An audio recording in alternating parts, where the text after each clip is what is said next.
গত 16 বছরের বর্বরতা আমরা স্বচক্ষে দেখেছি। কাজে সেই অভিশপ্ত রাজনৈতিক দল আওয়ামী লীগ এই দেশে গণ অভ্যুত্থান পরবর্তী সময়ে রাজনীতি করবে, এই যে অভ্যুত্থানের অংশীদার শরীকরা আমরা মানব না। তাই এখানে বিভিন্ন রাজনৈতিক দলের নেতৃবৃন্দ যারা আছেন তাদেরকে আমরা অনুরোধ করব, আপনাদের জায়গা থেকে এইভাবেই শক্তভাবে আওয়ামী লীগকে প্রতিহত করার জন্য আমাদেরকে আওয়াজ তুলতে হবে।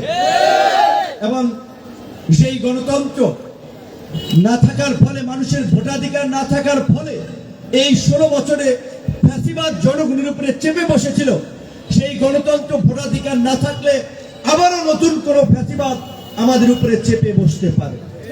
সেই জায়গা থেকে স্বাভাবিকভাবেই আমরা মনে করি, আমরা যে রাষ্ট্রের সংস্কারের কথা বলছি, বাংলাদেশে একটা অবাধ সুষ্ঠু নিরপেক্ষ নির্বাচনের মাধ্যমে গণতন্ত্রের প্রাতিষ্ঠানিক রূপদান কিংবা গণতন্ত্রের পথে যাত্রা, এইটা রাষ্ট্র সংস্কারেরই একটা অংশ। কাজেই যত দ্রুত সম্ভব একটা নির্বাচনের মধ্যে দিয়েই এই সংকটের উত্তরণ।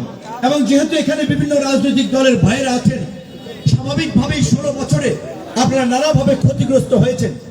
এই চাঁদপুরে এই বালু খেত সেলিম থেকে ভূমিদস্যু, বিভিন্ন দখলবাজ, চাঁদাবাজ, জুলুমকারী, তাদের অত্যাচারে আপনারা অতিষ্ঠ ছিলেন। কাজে আজকে মানুষ যেন আবার আমাদের মধ্যে আমরা সকল এই অভ্যুত্থানের অংশীদাররা বলছি, আমাদের মধ্যে ওই আওয়ামী লীগের কোন অপকর্মের আমাদের মধ্যে যেন খুঁজে না পায়। মানুষ যেন না বলতে পারে আগেই ভালো ছিলাম, এই কথাটি যেন মানুষ না বলতে পারে। আমাদের সেটি মরণ মগজে মনে রাখতে হবে। আমাদের আচরণে, আমাদের কর্মকাণ্ডে মানুষ যেন কষ্ট না পায়, মানুষ যেন ভুক্তভোগী না হয়। রাজনীতি একটা জনসেবা, রাজনীতি পয়সা কামানোর হাতিয়ার না, রাজনীতি কোনো ব্যবসা না। রাজনীতি যদি নিজের ঘরের খেয়ে পরের মোষ চালাতে পারেন তাহলে তারা রাজনীতি করবেন।